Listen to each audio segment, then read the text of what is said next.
30 years of the best sports talk in Middle Tennessee, featuring Tennessee Radio Hall of Famer George Plaster, Tennessee Sports Hall of Fame coach Watson Brown, and Young Guns Billy Derrick. And now, here's your host, George Plaster.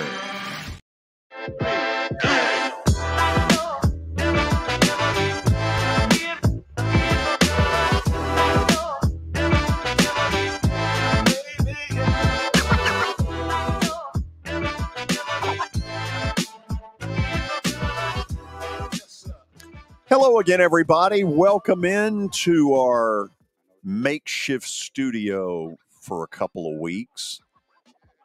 No, we didn't get thrown out of the Fordyce Center. They politely asked us to leave for a couple of weeks so that the Predators could conduct their training camp, which we hope will result in a Stanley Cup championship. I am excited about the season. This is going to be a good, young, fun hockey team, and if us getting out of there for a couple of weeks helps, I'm thrilled with it. And I'm sure it will. And Terry, you'll notice this is what a world champion looks like since it's been since 2009, since you've celebrated that. Let's begin the show as we do each and every day with Terry McCormick's Daily Titans Update, brought to you by Lori Burnett Leland. She wants to be your mortgage lady.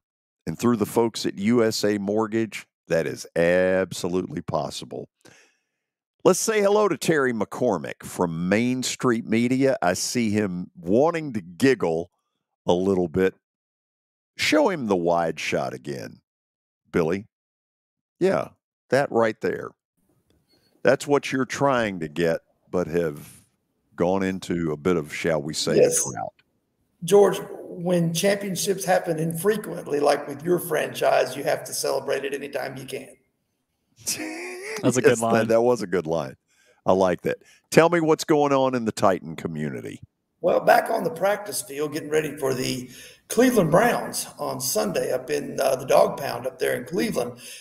Some good news on the injury front. A couple of guys that missed the game on Sunday in the secondary, Christian Fulton and Amani Hooker, both back on the practice field this afternoon for the Titans. So that's a bit of good news there, but a little bit of bad news on the other side of the ball. Peter Skoronski, who had that appendectomy, going to miss another week this week, so he's not going to be available. It'll mean Dylan Radin's filling in likely for the second straight game.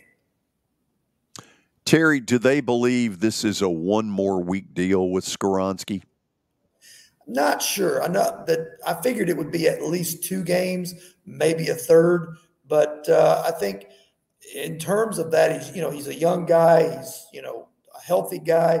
So you would think that he would recover a little more quickly, maybe than somebody who's gone through the wear and tear of several NFL seasons and has a little age on them. But, with an appendectomy, I guess everybody kind of heals at their own rate. The good news is, lots of advancement has been done in that. I remember when my dad had his appendix taken out years ago, he was on the shelf for like a month or 6 weeks before he could do anything. So thankfully it's advanced way past that now. Yeah, amen on that. Okay, what else we got? Well, they're getting ready to face a Cleveland Browns defense that features Myles Garrett. And, he's one of the best pass rushers in the league, a very disruptive guy. And the interesting thing is that there's a lot more, common threads with these two teams than you would think. Chris Hubbard came from the Cleveland Browns, so he got to work against Myles Garrett and practice a lot over the last couple of years. So he at least knows what to expect there. And then you go with Mike Vrabel and Tim Kelly. Obviously, they're very familiar with Deshaun Watson from having been on the Texans staff in Houston when Watson was there. So certainly some things that they would know about the way Watson plays that maybe they could use to their advantage. But on the flip side of that, Jim Schwartz is now the Browns defensive coordinator after spending the last couple of years here as a consultant. So that's going to be interesting to see what Schwartz cooks up to try and get to Ryan Tannehill and disrupt this offense on Sunday, because he's going to have the knowledge and the ins and outs of how the Titans work as well. He sure will. He's a good man. I'm glad that he's back in the defensive coordinator world. He's very good at it, and we'll leave it there. But we all like Schwartzy. Good man. Absolutely. Used to tell some great stories at the McLean dinners. Oh, my God. He told me one about Bill Belichick that I was just cracking up. Well, ask me about buying a guitar, but do it off the air. All right, I'll do it. It's hilarious. Terry, we'll talk again tomorrow. Same time, all right, same place. Sounds good. Terry McCormick's Daily Titans Update, brought to you by Lori Burnett Leland. She wants to be your mortgage lady, and through the folks at USA Mortgage, that absolutely can happen. So dial her up at 615-969-4350. We have announcements today. Before we bring Kelly up, let's check out where we're going to be Friday for our Football Friday telecast, and it will be at Franklin Road Academy. They take on East Nashville, and we're looking forward to that.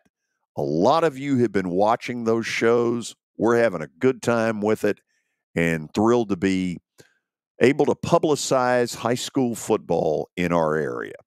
Now, let's bring Kelly Holcomb to our microphones from Murfreesboro, Tennessee. Kelly, how are you? Great, George. How you doing? I'm good. You doing okay?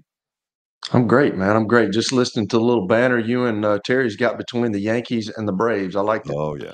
I like his comeback, too. He had a pretty good comeback. But it was an excellent comeback. It was excellent, but he's talking about infrequent. I mean, the Yankees haven't been relevant in quite some time. So 2009, last time they won it.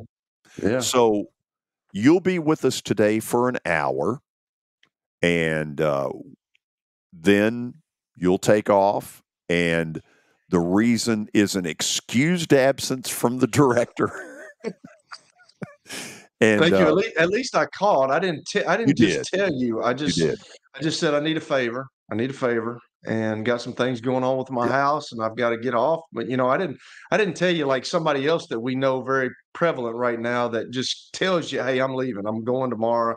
Whatever you got to do, do it. That's what he does. Is he referring to me by chance? Absolutely, I'm referring to you. That is wow. That's over the line. It's not over the line. I'm just telling you. I mean, that's what you do to George. You just tell him, hey, I'm going to Wake Forest. I'm not going to be here Friday, so deal with it. Well, you've said I've got the leverage to do that. So you do. I mean, you really do. I mean, I would probably do it too. I'm just upset that I have to actually call and ask George for a day. I have to take off early. You'll gain some leverage eventually. Yeah, I don't know. I'm not in your shoes, man. You know a lot. You're like Skolnick, dude. All you're missing right now is those pins in your pocket. That's it. We ready for an update? Is there an update in our in the near future? Yes, there is. Okay, good. We start according to Adam Schefter. The Browns are bringing back Kareem Hunt after Nick Chubb's season-ending injury. So, but Jerome Ford is their guy. So they're not. Now, there might be... Well, he busted about an 80-yard run in that game. Yeah, but anybody thinking Kareem Hunt's going to walk in and be the starter is wrong. And but all of a sudden, the Browns are bringing back Kareem Hunt, a guy that has done a lot for them. Here's something I do want to know. Kelly, when you bring somebody in, now, admittedly, on his end, he knows their playbook because he's been there. Right. But if he had never been there, how long does it truly take a running back to learn the playbook? It depends on the guy, George. It just depends on how he can get information and he can think about it, and get it to the field. Coaches are going to meet with him constantly. Now, the position coaches, they're going to have practice, and he's going to go out there and watch. And then the position coach he'll go to the meetings that he's got to go to. But then he'll get in there with the running back, and they'll meet constantly. They'll probably meet well into the night, trying to get that down. And it just depends on the guy, because I've had some guys that can pick up really quick. Like Marshall Faulk was the smartest running back I'd ever played with. He was unbelievable. And then you have some guys that just don't retain it as quite as good. But they'll work on it. And those position guys, those running back coaches, and even the assistant running back coaches will go in there and they'll be meeting with him constantly until he gets it. Also, Saquon Barkley is going to be out Thursday night. Yeah, that just seemed unbelievably quick, the thought that he could play tomorrow night. Yeah. So they won't have him against the 49ers. The Giants, a team that have started slow. So they've got to get back on track. They caught it up in the second half against pitiful old Arizona. They did. Good Lord. That first game against the Cowboys, though, I still got that one in my mind. Yeah. I can't believe it was that bad. But when you're up 28-0 at the half of an NFL game, close the deal. Yeah, you should be able to win it. You're right. Well, Panthers quarterback Bryce Young, who got his ankle checked out after Monday night's loss to the Saints, he did not practice today because of that ankle injury. And the Panthers have signed quarterback Jake Luton to their practice squad. So it's not Jake Luton. I'm trying to remember where he played in college. He was a pretty good college player. But they've signed him, making sure they have another guy behind Bryce Young. It's not looking good for him, at least this week. So he is banged up. Also, he's finding out, look, he's going to be fine, but the early returns are tough. This is your classic rookie quarterback. And I loved that Derek Carr on television got caught saying, these people think this is easy. They ought to try it. It's not.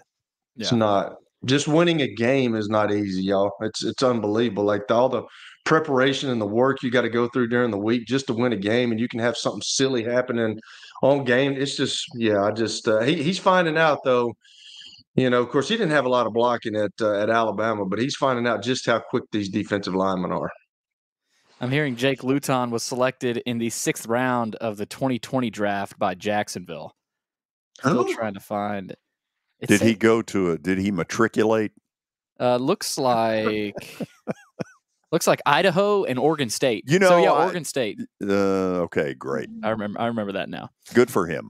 Also, another young quarterback who has struggled is Justin Fields. He told reporters today that he played robotic and not like himself against the Buccaneers. He threw 2 interceptions, including a pick 6 against the Bucs. He said, I wasn't necessarily playing my game. I felt like I was kind of robotic, not playing like myself. My goal this week is to just say, F it, and just go out there and play football how I know how to play football. He was asked. He said F? He said the actual word, but he was asked for an explanation of why he's been playing so robotic, and he said, it could be coaching. Oh boy. The old dreaded there. Here we go. If he were the 4th defensive back, gone. Never their fault. What can we do to help you? Yeah, never my fault. It's your fault. You're right. Wow. Did he really say that? He did say that. It could be coaching? Yep. I bet that didn't go over real well. Yeah. Disgruntled employee. Yes. Have we figured out yet, is he just not very good, or because he looked awful last week? Well, first of all, I can't figure out if he's middle of the road, if he's good, if he's bad. It's not like he's got Kansas City talent around right. him. Okay. Correct. When you're one of your best, well, it's not fair to do. It's not fair. I was going to do the Cole Kmet joke. But I mean, look, this is not an easy process. And, I'm sure here's the classic second guess. Okay. He's got great wheels. The minute he takes off and he makes a first down, everybody's like, hell yeah. But then in the background, he's going to get hurt. And so there's this constant, what do I do?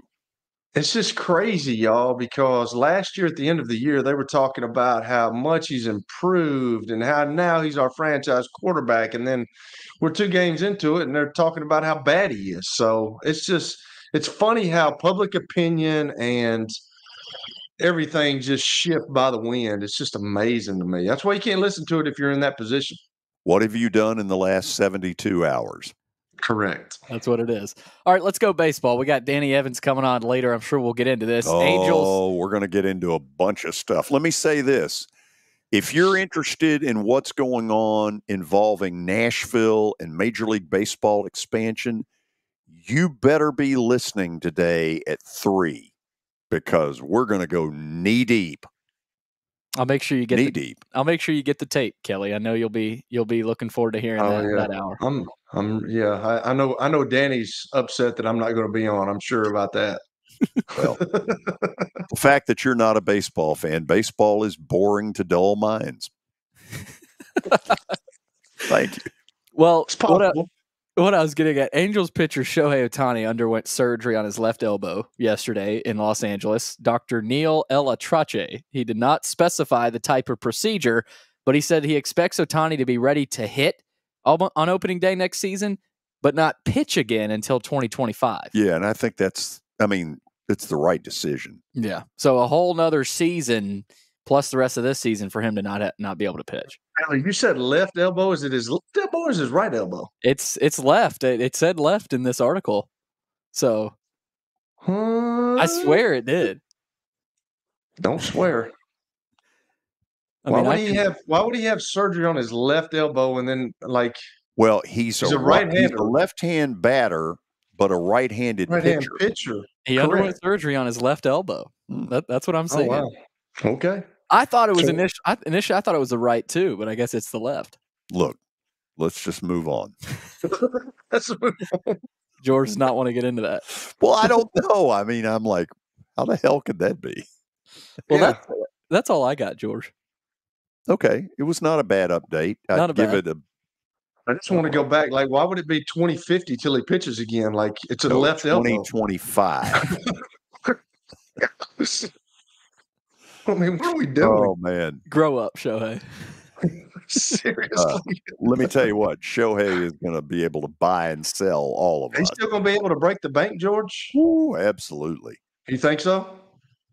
Dodgers. I mean, he's not pitching again until... I don't think it matters. You think he's still he's a stud. Would they put him in the field somewhere? Would they put him in the outfield? I would think if the throwing thing is an issue, probably not. This room right here. I don't know. I mean, we'll see. We'll see if he's on the field anywhere. Kelly, it sounds like we're already moving the home. I hear things in the background. Yeah, things are happening, man. We got people here. We're trying to get videos. We're trying to get pictures. Yeah, so we're going to you might just hear some background noise. I apologize for that on the front end. Sorry. Are you not telling them this is an award-winning show? I've told my wife. I mean, she's relaying the message.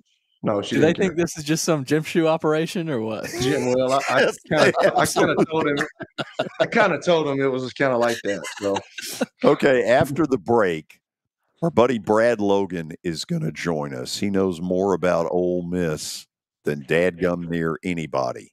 They've got Bama, and that's going to be a heck of a deal in Tuscaloosa. Stay tuned. Year number 2 of the Plaster and Friends Celebrity Bowling Night was awesome. And the reason is really simple. I chose Strike and Spare, and they were amazing. They have great food, great bowling, and a staff that is truly ready to go the extra mile to help you. They have 5 family fun centers in the area to choose from. And for more info, go to strikeandspare.com or call them at 615-824-5685. How am I going to get to work? My car's totaled. Skylar, our team is making a call right now. We'll get you a rental car. Don't worry. That's a relief. Call us 24/7. We're here. We're going to help. As the trusted premier custom home builder in Middle Tennessee, Donnelly Timmons has over 20 years of experience in the industry. Whether you're looking to build your dream home or renovate your current home, their team will ensure that every client and every remodel is unique, luxurious, and completed on time within budget. Founders Dustin Timmons and Joey Donnelly have over 25 years of construction experience in the Nashville area. Together, they have completed projects in Forest Hills, Oak Hill, Green Hills, Franklin, and Brentwood. Dustin and Joey believe that communication is the most important aspect of all construction projects. Therefore, they personally manage each project themselves and are involved in job site activities on a daily basis. Their commitment to quality and integrity has earned them an outstanding reputation among their clients. Contact them to set an appointment for a free consultation or to view some of their completed projects. Give them a call at 615-456-7983 or log on to DonleyTimmons.com. I'm Watson Brown. I'm Kelly Holcomb.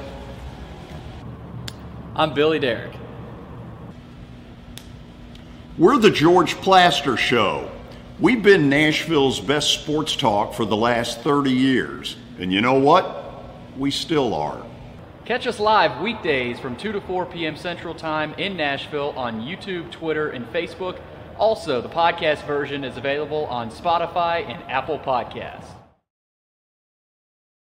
Looking for more than just awards and trophies? Southern Trophy House is your one-stop solution. For over 60 years, their team has created lasting impressions with a personalized touch. From embroidery to screen-printed apparel to corporate awards, signs, and name badges, they have everything you need to keep your brand shining bright. With their knowledgeable customer service team, you can relax as they create, produce, pack, and ship merchandise and awards on time and on budget. That includes etched crystal awards, custom-cut acrylic, name badges, embroidered Richardson ball caps, banners, screen-printed T-shirts, laser-engraved Yeti cups, and knives. Recognize your hard-working team from Southern Trophy House, where they do their best to help you recognize your best. Located at 2705 Nolensville Pike in Nashville, give them a holler, 615-256-7295. Visit southerntrophy.com. Southern Trophy House, for all your personalization and recognition needs.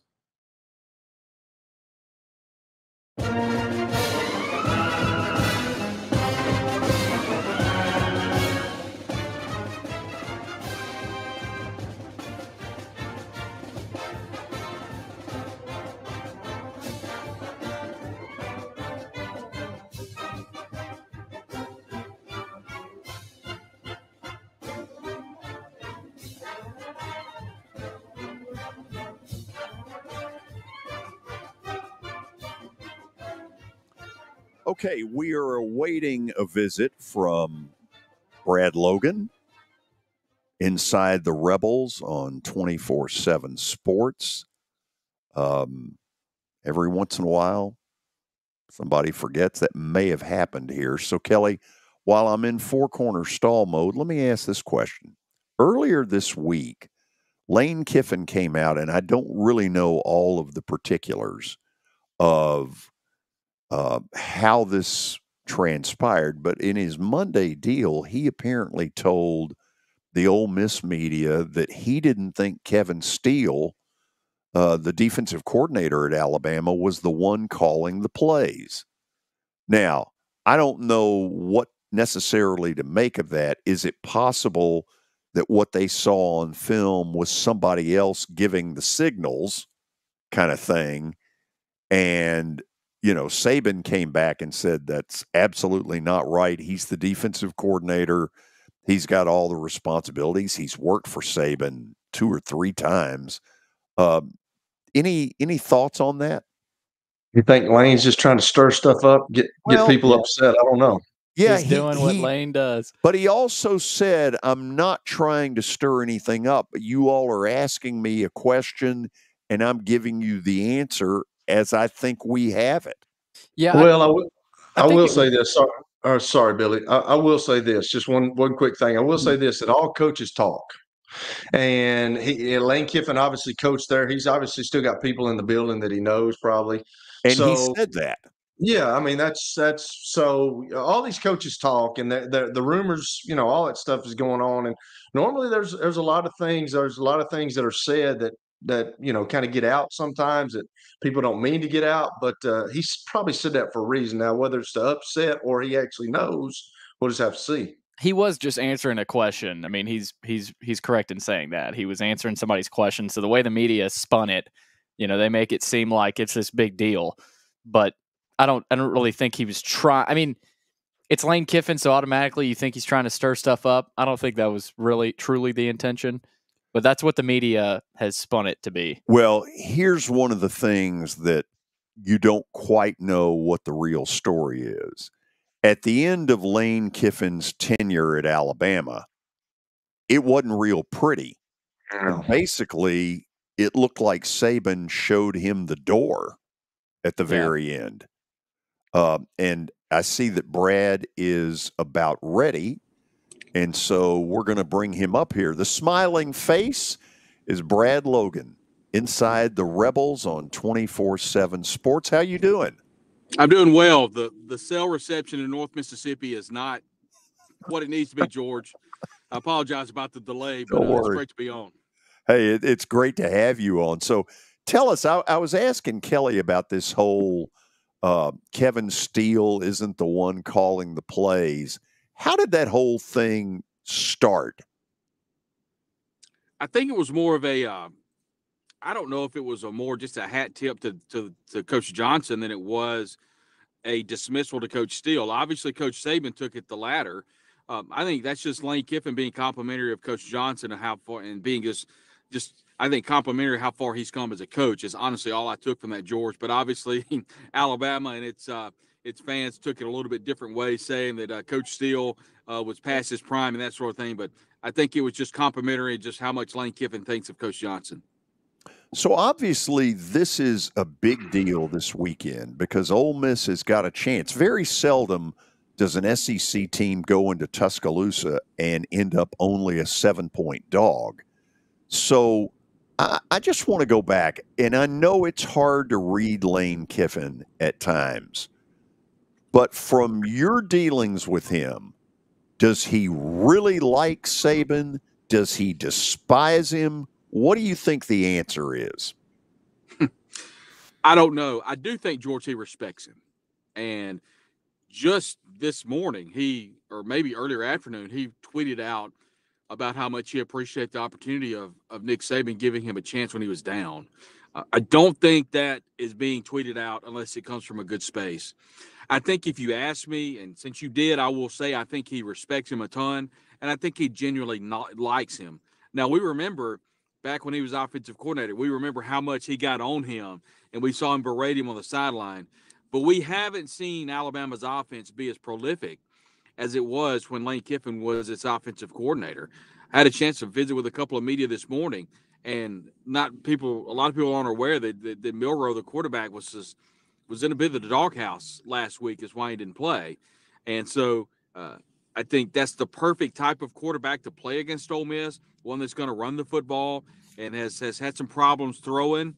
That offensive line's a little susceptible to give up some sacks like it has already. But this is a situation where Ole Miss is going into Tuscaloosa, George. They're 2-29 in the history of the program. That's 1-2 victories over the last hundreds of years they've played. So it is not a place that Ole Miss has been very confident. You made the point about the 7 points. Most of those games they go over there, they're multiple touchdown underdogs. So at least it is under 10. But it's an opportunity to win. Even when Ole Miss won back in 2015, I think Alabama turned it over 5 times. And then you rewind then, the first time they won in the history of the program was 1988, and Ole Miss went over there. I think they were 1-2, and I think they lost to Arkansas State the next week. But they being Ole Miss, but that day they dedicated the Bear Bryant Museum, and they lost against Ole Miss on homecoming. I think the following week they did a dedication again because they were so mad. But at the end of the day, Ole Miss has only won twice in Tuscaloosa. So they've got some things stacked against them. But, maybe Alabama is susceptible to being beat, some quarterback issues, and, we'll see. Okay, I'm going to ask this because I don't really know the particulars. What was Milroe in the doghouse about? Was it performance against Texas? What was it? I think it was some discipline issues from what we're being told, and I don't think it was anything bad. I mean, I don't think you go from first team to third team without it being disciplined. If it's injury, you go from first to second. So just some processes of elimination there. From what we understand, obviously we saw on the sideline he was a good teammate last week at UCF or USF or whatever they played down in Tampa, and just didn't do very well. The transfer from Notre Dame didn't play particularly well, I don't think, and so I think it's a welcome sight that that Milroe will be the starting quarterback. We heard from Nick Saban. He talked about the quarterback play and said that that Milroe would be the starting quarterback. I think from what we understand, people want Milroe to be a pocket quarterback. But George, you've seen him play. He likes to get outside the tackle box. He's a good runner. And I think that's how you're going to beat Ole Miss, is a elusive quarterback. So far this season, Ole Miss has played 3 quarterbacks, all 3, including Hayes King, who didn't run a lot last week for Georgia Tech. They played Kai Horton for Tulane. Didn't run at all. He was a drop-back quarterback. And then the quarterback for Mercer was pretty much the same. So this leads a little bit of an issue with Pete Golding and that defense. They're going to have to do something to combat a running quarterback. And I think that's going to be a situation where we've heard that there could be a spy in play, meaning there would be some form of a defensive back or linebacker or some hybrid of the two that would spy the quarterback. I mean, I think any way you can run the football for Ole Miss and stop the run if you're Ole Miss's defense, I think that's absolutely winning the line of scrimmage. Again, nothing earth-shadowing here, but the winner of the line of scrimmage is probably going to win the game, and whoever turns it over the least.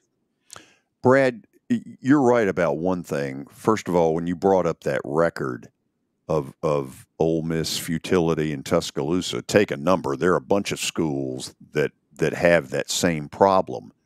If this thing is close late, does Ole Miss believe they can knock this Berlin Wall down?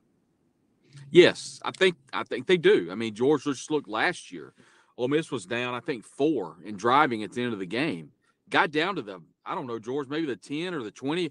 They were inside plus territory. And Quinshon Judkins was spent, the running back. At that point, Ole Miss had no running backs to come into the game. Ulysses Bentley was injured, could not come into the game. So they had nobody else to put in. So basically, you look, and Zach Evans, the other running back, had been knocked out early in the game. You remember he fumbles. Alabama gets on. At that point, Ole Miss was going up 14-0. So they absolutely have the belief, and I think if it's close, I don't think that that would have any issues whatsoever. You talk about the mystique and that sort of thing, and not to say that Alabama is not. They're backed in a corner. They're not any good, and they don't have the talent. I think Alabama has everything that it's had over the last couple of years. They just don't have that number one quarterback.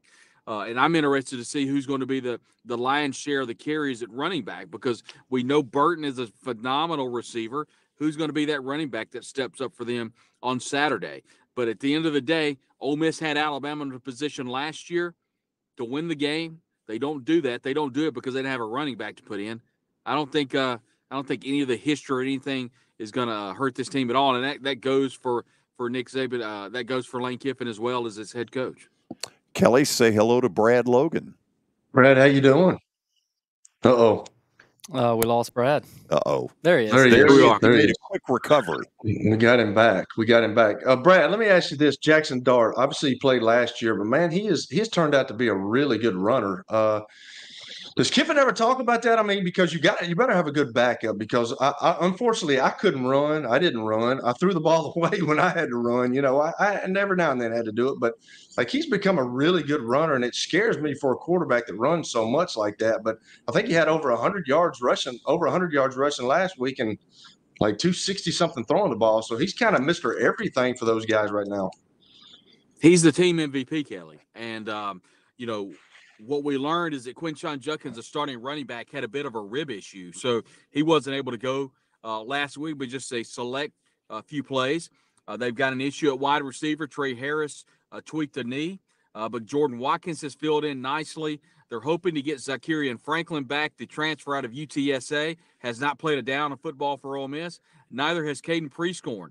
Had a bit of a toe issue. He's not played. They're hoping they can get him back. So a lot of unanswered questions, but the point I'm trying to make is he has been the offense, he being Jackson Dart. And with some offensive line issues, I think they've kind of worked some things out. They had Victor Kearney at left tackle out of Washington. They've tried Jaden Williams at left tackle. He's been kind of hit and miss. We saw Victor Kearney start. Quincy McGee. We lost Brad. He gone. He wasn't kidding. He had a quick return last time, so maybe he gets back in here. Maybe he comes back. This is signs of Poggy here out in Smyrna. Out in the Smyrna area.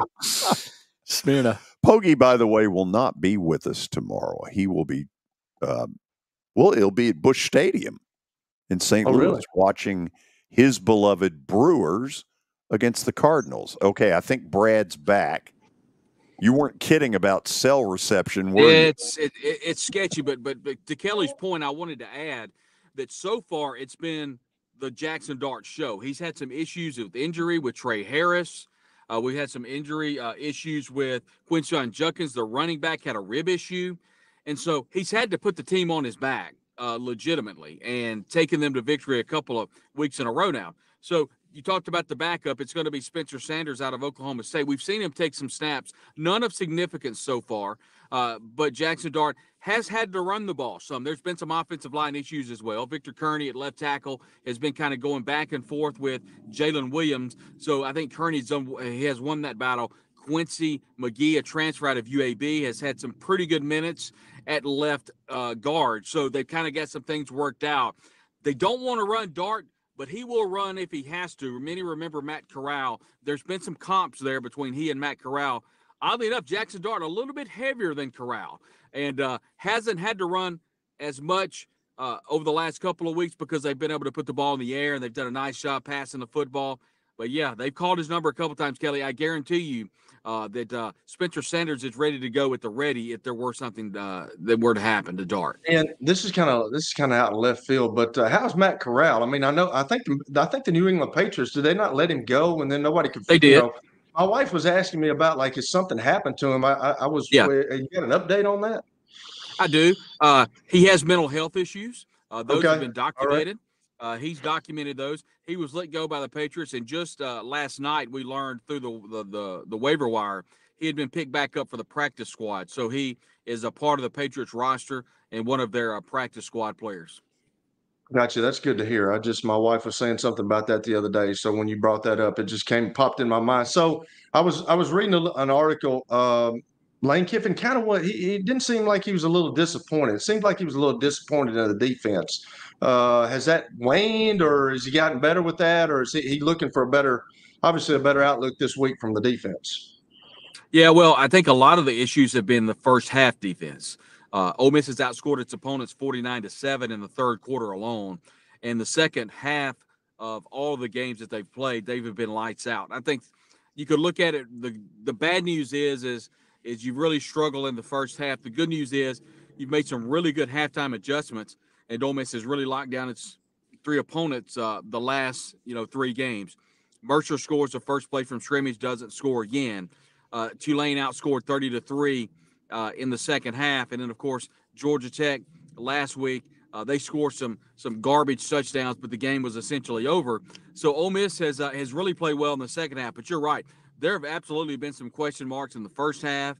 You also have to look at, Kelly, the opponents that they're playing. Obviously, the opponents are going to ratchet up here with Alabama, LSU, Auburn, Arkansas, Mississippi State, A&M. The list goes on, not to mention defending national championship Georgia in the latter part of the season. So the schedule is going to get much more difficult. I think the issue with Lane Kiffin has been linebacker play. Suntarian Perkins, the former 5-star out of Raleigh High School in Mississippi, is starting to play more. He's a name you could see that could spy Milroe, the quarterback for Alabama, on Saturday. But I do like the play of the defensive line. They've got some rotation going, and between J.J. Pegues, Isaac Ukwa, along with the transfer out of Georgia Tech, Jared Ivey, they're really solid up front for the first time in a long time. Ole Miss has some depth across the defensive front. I got you. So this is my last thing. What is your perception of the SEC? Have you ever seen the SEC so? It seems like there's a lot of parity going on with the SEC, and it's up for grabs. I mean, nobody knows who's going to win it used to be the West was always going to be Alabama, and these last couple of years it's going to be Georgia. But now I don't even know about Georgia anymore. They're still number one in the country, but I mean, they just hadn't played really well. And, there's a lot of parity in that league. So what are you seeing? What do you think? Just give us your thoughts on, just what's going on in the SEC right now. Well, Kelly, look no further than last week. We saw Vanderbilt lose after getting up, 14-17 to nothing to UNLV. We saw Arkansas lose to BYU. We saw Alabama lose to Texas.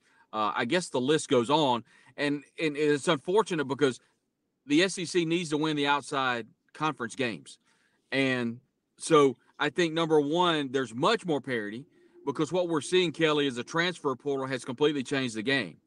And I think I've actually talked to George about this offline, but you look at the transfer portal and you say all of a sudden Alabama had that depth at defensive tackle with a 5-star and 3 4-stars. Well, now the 5-stars starting, the 3 4-stars are going to Kentucky. They're going to Ole Miss. They're going to Vanderbilt. They're going to Murray State. They're going to Delta State. All of a sudden, the talent gets dispersed. Now, 1 through 11, yeah, they can go at Alabama. But what about 12 through 24? All of a sudden, those good players, they're going somewhere else. You know why they're going? Because they want to play. Yeah. And the same thing can be said by the defenders and the offensive players. And so that's what's hurting the SEC. Now, all of a sudden, if you're playing Tulane with 4 and 5 stars because your 4 and 5 stars on second team went to be their first team. It's a new day in college. It's a new day in college football. I think that's why we're seeing. Yeah, that's why we're seeing so much parity. It's making people relevant again. That's for sure. Yeah, it's a new day. Brad, thank you for doing this. We'll get the cell reception working in Mississippi, but it's always great to have you on. Whether it was good reception, not good reception. Thank you as always. Apologize for the delay, George. I'm Don't sorry worry about it. that. Had to get back. Had to get on top of the hill here in North Mississippi. Thanks, Brad. Thanks, Thank you. Brad Logan, Inside the Rebels, 24/7 Sports. Okay, guess what we're going to do after the break? Tell us. Kelly, back by popular demand, the Wilson Bank and Trust Sports Speaker Series. Oh, okay. We will announce the next one of these babies, and that will come up next. Nice.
Forget the fact that Sir Speedy Music City is owned by my BGA classmate James Warren.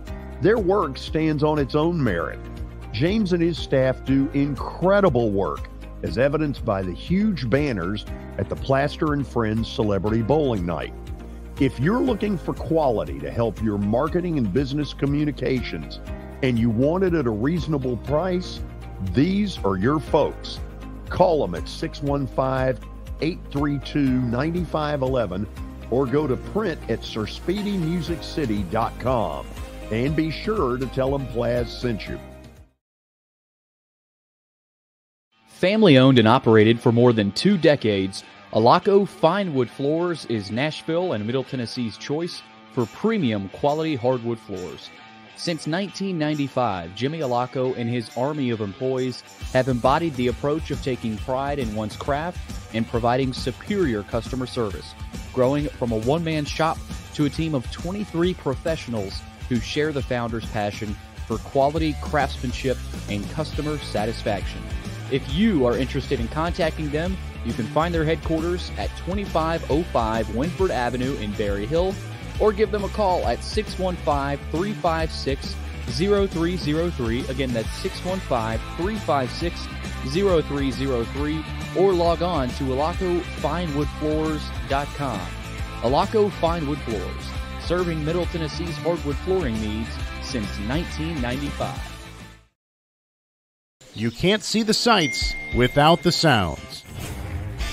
From the crack of the bat to the roar of the crowd and everything in between, discover what Hit City has to offer. Spend your nights cheering on the Nashville Sounds at First Horizon Park with giveaways, fireworks shows, theme weekends, and more. Single game tickets are on sale now. Visit NashvilleSounds.com to claim your seat today. For over 35 years, Wilson Bank & Trust has been committed to providing customized banking solutions to help individuals, families, and businesses in Tennessee achieve their goals. As your full-service community bank, we are proud to offer loans with competitive rates, local decision-making, and fast, friendly service from our experienced lenders. No matter where you are on your financial journey, Wilson Bank & Trust is ready to help you take the next step. Visit your nearest Wilson Bank & Trust office or online at wilsonbank.com to get started today. Member FDIC, Equal Housing Lender.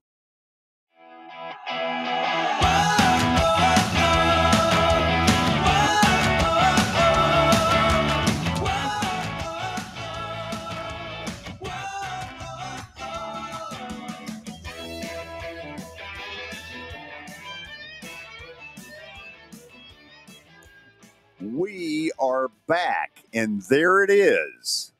Nice graphic. Mm-hmm. Former Titans coach Jeff Fisher will be our next Wilson Bank and Trust Sports Speakers Series guest Wednesday, October the 11th at the Fordyce Center in Bellevue. It will be kind of around lunchtime. We'll start at 11:30, probably end around 12:45. You can buy lunch if you want. You can also not buy lunch. It's a free event on our end. The only thing I would ask, if you want a reservation, depending on how many people, let me know how many. Simply email me, plastergeorge@gmail.com. Again, plastergeorge@gmail.com. Kelly, here's some thoughts on Jeff Fisher. Okay, I think he has taken a little bit of a bad rap, the whole 8-8 thing, and clearly the Rams, when they moved out to LA, that didn't work very well for him. But Yeah. I would contend that when pro football came to Nashville, he was the perfect person. And I'll tell you why. I believe he understood that there needed to be a little bit of kiss babies, shake hands, PR kind of stuff.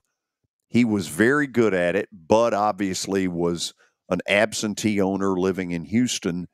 And I don't believe that pro football would have worked here with a lot of head coaches at the beginning. I also don't think a lot of them would have put up with some of the Bellevue buffoonery that went on. I mean, they basically operated for about a year and a half out of trailers, which is certainly not the pro football style. Just kind of curious your thoughts. I think you're absolutely right, George. I really do. Seems like he's got a good demeanor for that. He seemed like he was the guy that would do that comfortably. He knew that.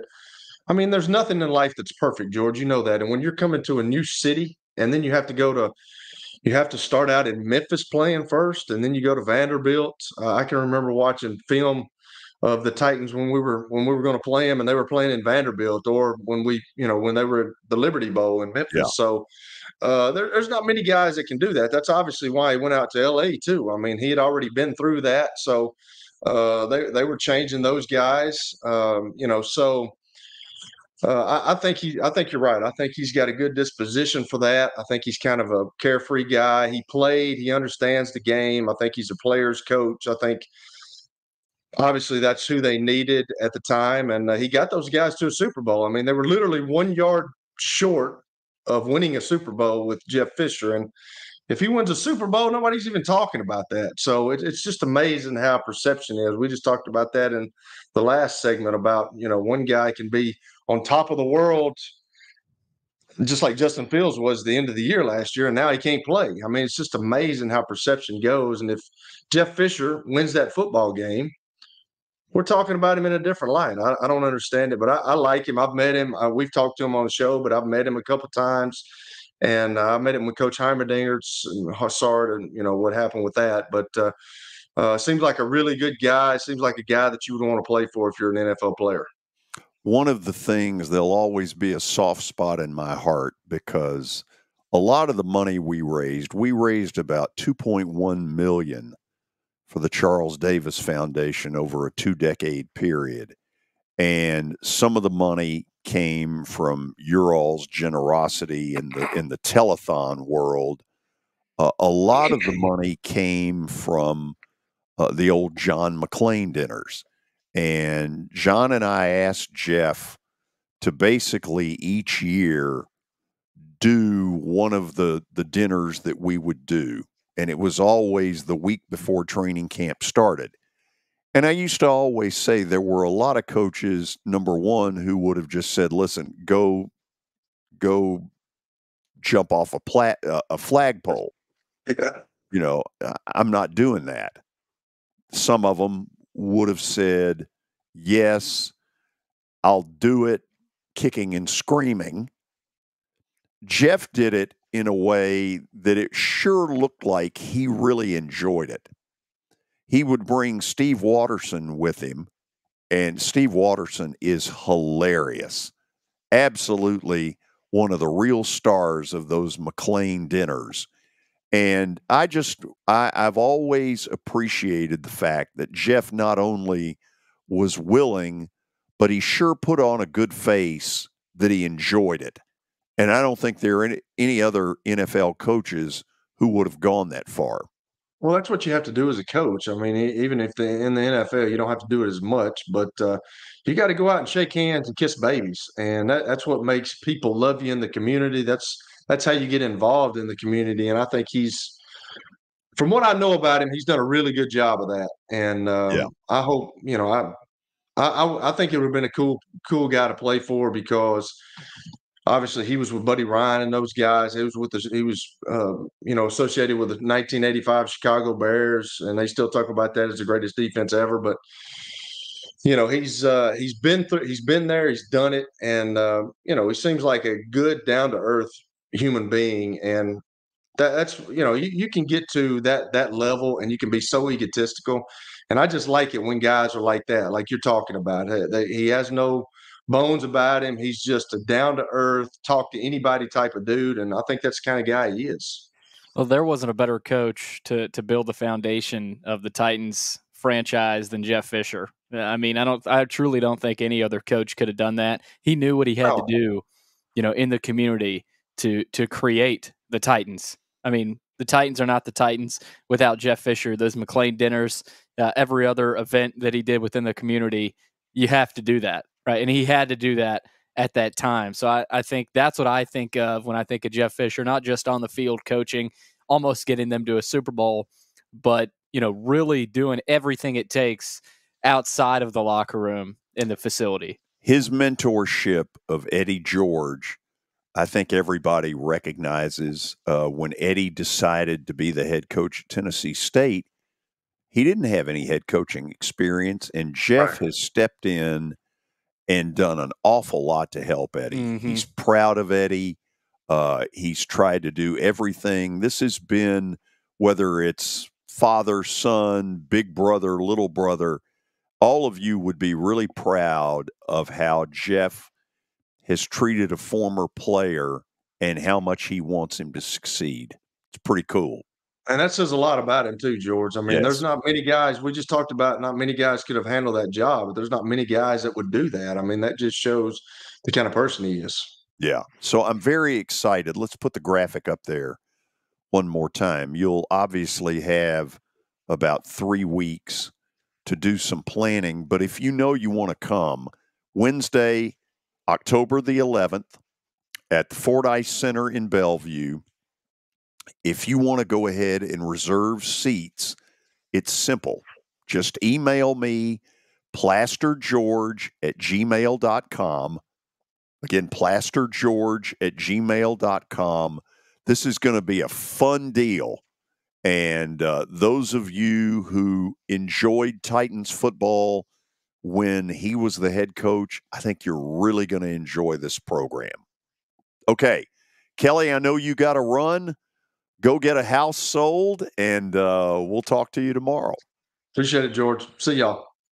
After the break, Danny Evans is going to join us, and this just in, we're going to spend a bunch of time on this new development in Tampa that has shocked a lot of people. I never saw it coming this quick. What does this mean for Nashville, Tennessee, and our attempts to land an MLB expansion franchise? We'll get all the answers from the best in the business. Do not go away. Convenience and value, two words that we expect when we do business. Our goal at JHA Company is to deliver just that, both to our school partners and to our customers. Whether you're purchasing photos, yearbooks, class jewelry, letter jackets, school spirit wear, or senior graduation products, we strive to make the experience easy, convenient, and cost-effective. Find out more at jhacompany.com or call 615-867-6345 for more information. JHA, one source, one company. Hey, thank you for meeting with me today. The insurance company has made an offer. Already? Wow. They've offered you the entire policy. Thank you, Blair. You're so welcome.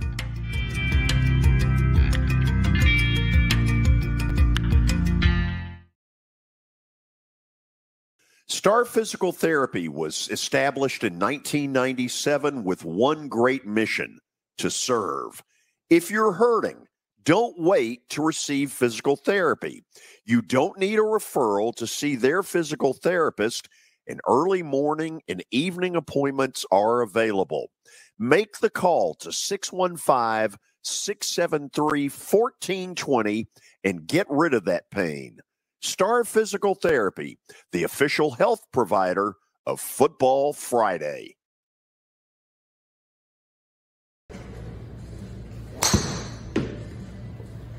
So who said I can't be a golfer? Well, you know what? This is X Golf, located just down the road from the Fordyce Center in Bellevue. This is fun. It'll improve your golf game, and you need to stop in and check it out. 8138 Sawyer Brown Road, and who knows, I may get to 200 before it's all over.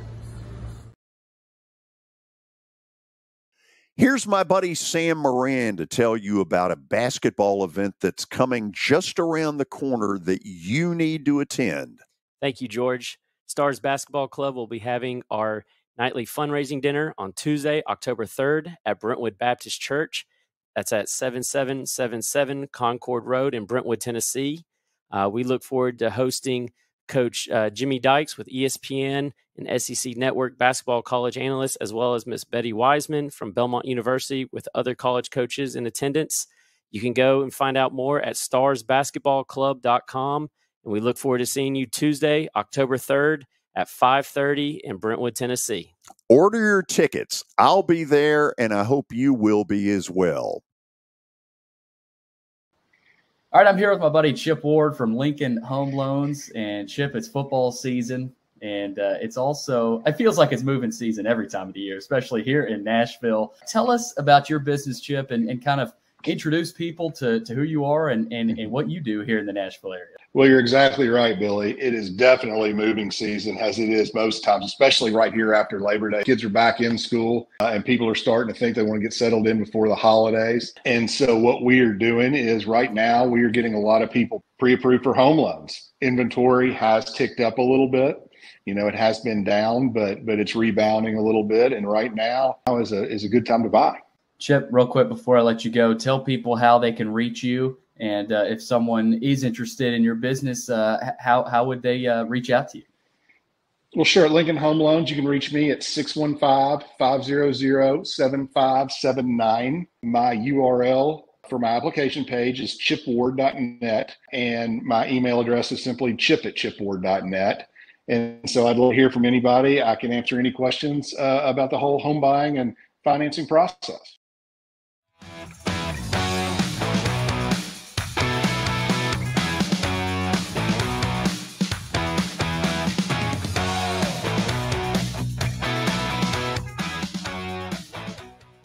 Top of the hour on a Wednesday. We're talking MLB playoff picture. We're talking new stadium in Tampa. Baseball coming to Nashville. Loads of stuff to talk about with Danny. But first, stat of the day. And we might just be getting a baseball question today. So George might need Danny's help. It's brought to you by John English Antique Sports and Cards. You can find them out in Shelbyville. You don't think I know my baseball? We'll see. Let's see. We'll see. You may need some of Danny's assistance, so we're going to bring him in. Here we go. Spencer Strider for the Atlanta Braves has 270 strikeouts this season, which is second most in a single season Braves history, behind which pitcher? Okay, I'm going to throw out an answer first because most people would say John Smoltz, power pitcher. I'm going to say it's Phil Niekro because there were some years where he got up into that 300 innings category, and that's my gut feeling. Danny, good to have you with us. You think it's Niekro? No, I'm going to guess Smoltz. Okay. My first inclination would be to guess Spahn, but they didn't strike out as much back then. And he had more starts, but I don't think Spahny's going to beat him in this number. I'm sticking with Phil Niekro. All right, let's see what the answer is. It is Smoltz. Oh. Nothing against Smoltz. I needed to get one right. Credibility. That's bad, George. Let's give him another one, Billy. That's where did Phil Niekro's plaque hang when he went into the Hall of Fame? When you say where did it hang, are you saying did he go in as a Brave? Did he go in as a Yankee? No, there's a Hall of Fame museum in a city in the Upper East Coast. George, I'm just trying to make you feel good here. What's the name of that plate? Oh, George, there you go. That was a gimme. Thank you so much, Danny, in trying to propel me to a better status. So we're now officially into the 3 o'clock hour, we correct? Are. Yep. Yeah. Danny, how would Nick have taken that?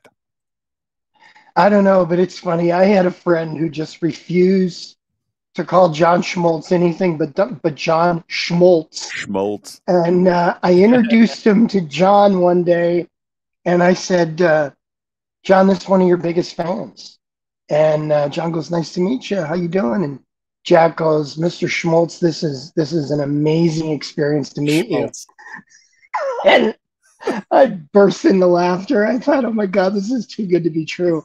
Nick, on the other hand, would have said that you had to do 2 out of 3 to get a good answer. Yeah. By the way, Nick would have buried Billy. Yeah, that's true. He would take fresh meat and find weaknesses. And God forbid, when he was alive, if you were the target that day, you just had to kind of duck under the table and hope he'd go away. Folks, I used to say when you go to Nick, you go to a carving station. But I fired back. Danny, you got to give me that. You did. The artillery was always ready and loaded, but that was a formidable opponent, Mr. Plaster. I'll tell you, the one who really didn't know how to handle it for a while was Willie. Yeah. It took Willie a while. It was an acquired taste. Absolutely. So, you know where I'm going to start this. I never dreamed that Tampa would get their stadium situation done this quick. And frankly, I wasn't all that convinced they'd ever get it done. Give me some thoughts. Well, first of all, it's not done yet, but it appears as though it will get done. I'm happy for the franchise. I'm happy for their fans. The current ballpark, George, that was built to try to lure teams in the 1980s. I was with one of those franchises, the White Sox. The White Sox. And, it just wasn't, it never was a really great facility. Hasn't aged well. The renderings of the ballpark that we're seeing right now from Billy, thank you, they're spectacular. They look great. I'm really happy for the team. It appears as though they're going to get it right. They're going to put a $30,000 $30,000. Hello, 30,000 person capacity. And I think it's going to really not only help the franchise, but I think it'll give the Tampa Bay franchise, which has been elite on the field, now it'll make it elite on the field. And I think what it really does, George, is the two teams that we've been talking about on your show for years, Oakland and Tampa Bay, look to have their situations rectified now. And as a result, the Nashville market and other markets throughout North America now have an opportunity to focus on their expansion chances. And I think it's very real now that those teams seem to have their situations fairly thought through. Danny, other people in Major League Baseball, I've had 2 or 3 people give me the same thing, which is not, hey, Nashville's in a group. I've had 2 or 3 say Nashville is absolutely number one. Do you believe that? I think there's 7 cities, George, that are going to be vying for this opportunity. I think it begins with Portland and Nashville. I think Charlotte's in there. I think Montreal and Vancouver will make bids, as will Salt Lake City. I think San Antonio will make a fair bid. And I think those are the 7 areas that'll vie for opportunities. For me, and it's strictly me, I believe that it's Portland and Nashville and then the others. And it's just, for me, I just think those are 2 vibrant communities that could immediately support a club. And I think the time is really a great one for expansion in Major League Baseball. Okay, let me try it this way. Because deep down, I never really thought it was going to play the way it is right now, which is when Vegas, Oakland got their thing together, I never dreamed Tampa would 2 months later have its deal done. So baseball winter meetings are here in Nashville in early December. Do you believe that MLB is going to tell all of these cities, have your stuff together when we meet at the winter meetings? George, it's a very complicated process. There's an expansion committee that's chaired by ownership, that's staffed by ownership. First of all, we have to look at it. It's a collectively bargained part of the labor agreement. So as a result, it'll have to be collectively bargained with the 30 major league teams. There are expansion fees, costs, all sorts of rules, all sorts of issues regarding players. So that's the first step that'll have to take place. It is currently not scheduled in Major League Baseball, so that's the first component.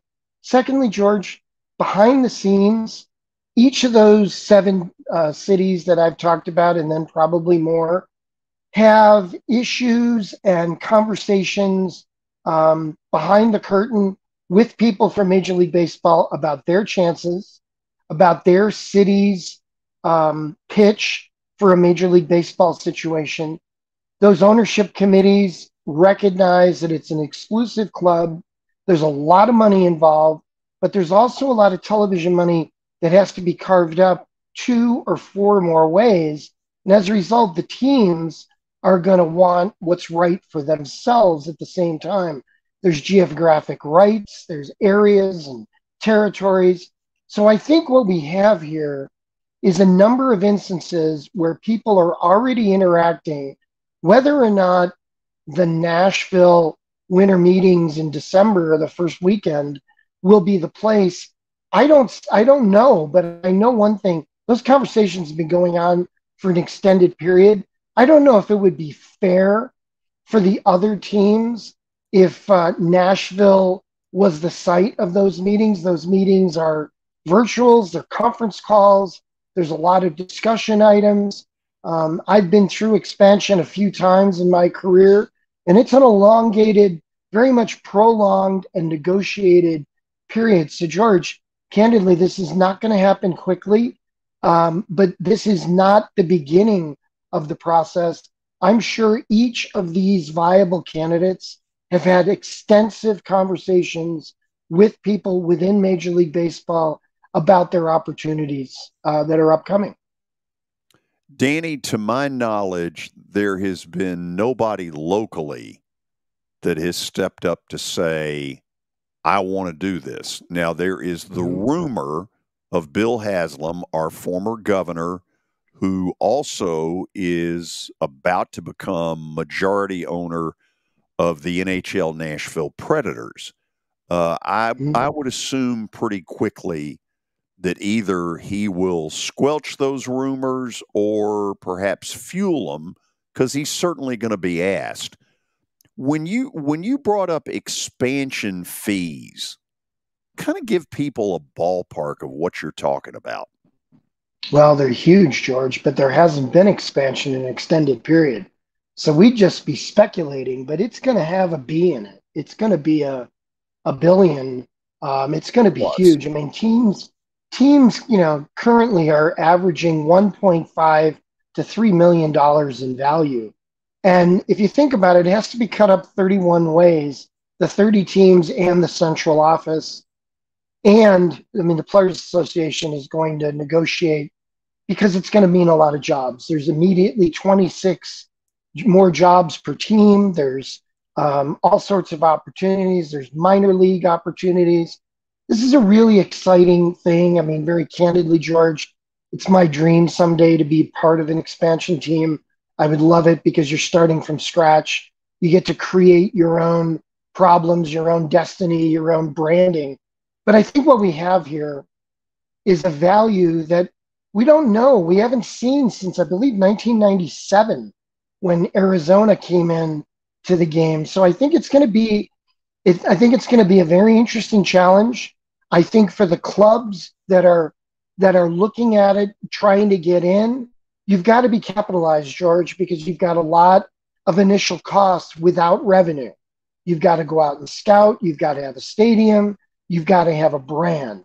And as a result, there are upfront costs that are humongous. I mean, they're just massive.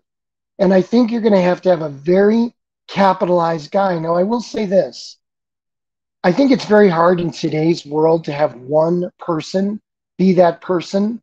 I think you're going to see a collection of people with deep pockets who have, the ability to check numerous boxes, whether they're local, whether they have community businesses, whether they check diversity and inclusion boxes, whether they're vibrant financially, do they have any problems in the background. Major League Baseball was embarrassed by the situation with the McCourts about 15 years ago, and they don't want to go through that again, especially when the time of the game's financial situation is at an all-time best. So the vetting out period, George, will be difficult. Whoever steps forward, George, sometimes it's actually a smarter, more strategic move not to come forward until the right time so people don't poke holes in your ownership group. But one thing's for certain, for places like Nashville, for Portland, for some of the other entities, they're not going to have any shortage of interest. It's going to be, can they find the right mix that sounds the best to the ownership within Major League Baseball? Okay, I've been pretty vocal about where I think we are. The John Lohr Group, I think, has done a terrific job of getting the name recognition out there. They're constantly putting stuff out there.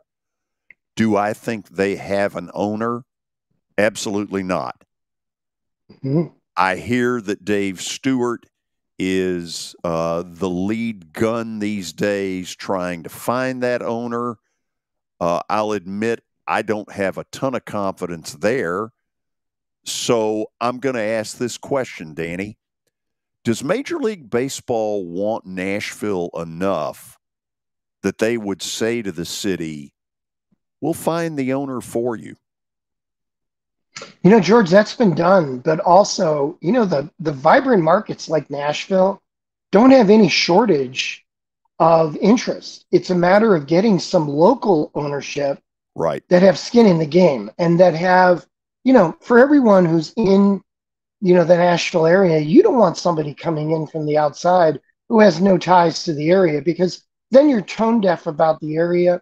It's very important to have local ownership that's embedded in the community, doing great things in the community, because suddenly you've got 162 days of social awareness, of a chance to make an impact in a positive way in the community. It's very important you're not tone deaf. But George, sometimes there are partnerships where Major League Baseball brings people to the table saying, hey, they've been vetted out. This is a great group. If you combine with them, we'd have considerable interest in your group. I will say this. I have no doubts about Nashville being able to support a team. The community itself is vibrant. It's got a great demographic. I think its proximity to a number of markets actually is a plus. And the fact that they've been such a solid host of AAA and AA baseball for half a century, there's no doubt in my mind that Nashville supports a big league team. Okay, this is one that I ought to know better, but I really don't. And frankly, when I ask the question, I get a bunch of different answers. So you got St. Louis to the northwest. You've got Atlanta to the south. You've got Cincinnati just flat out north. Cubs a little more north. So you got 4 teams that have some Nashville stuff going. The Braves being the one that has the most.